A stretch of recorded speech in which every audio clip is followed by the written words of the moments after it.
Volia ensenyar també que hi ha una cadena, de fet, que tenen una bona estratègia de comunicació a TikTok, que de fet és 8TV, perquè 8TV...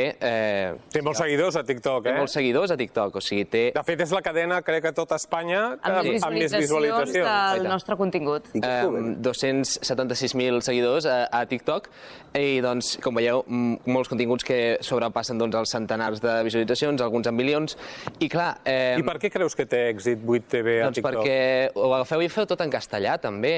Feu els vídeos en castellà a TikTok, subtituleu en castellà, feu, per exemple, promoció... Els trossos que surten, la majoria són dels programes que s'emeten per la televisió i són 100% en català.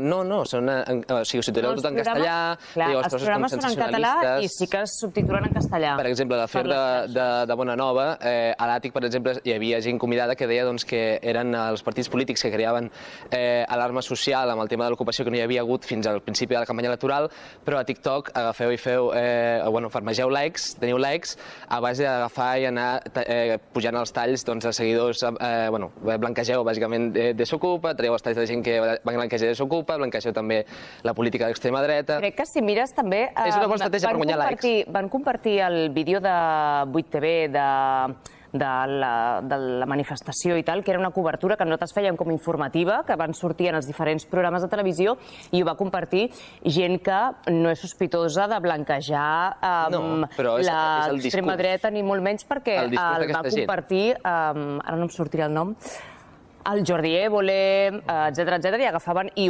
el nostre vídeo aquest el va utilitzar TV3, amb la qual cosa crec que no és així. Hi ha declaracions i declaracions de diversos tipus, però les que es viralitzen sobretot aquí al TikTok són d'aquest tipus. També hi ha continguts, de fet, que estan fets expressament en castellà, com alguns podcasts com el Ding Dong, que no em ve al cap. Exacte, sí. És contingut per xarxes, evident. I em ve al cap també, m'agradaria recordar, simplement per acabar, que aquesta cadena va rebre a la principi de temporada una subvenció de la Generalitat de $500.000 per fomentar la creació de contingut i adaptar-se als mitjans digitals en català. Per la televisió, no per les xarxes socials. No, clarament per les xarxes socials no s'està implementant. No, és en plan... Però és curiós perquè són dues estratègies diferents, no?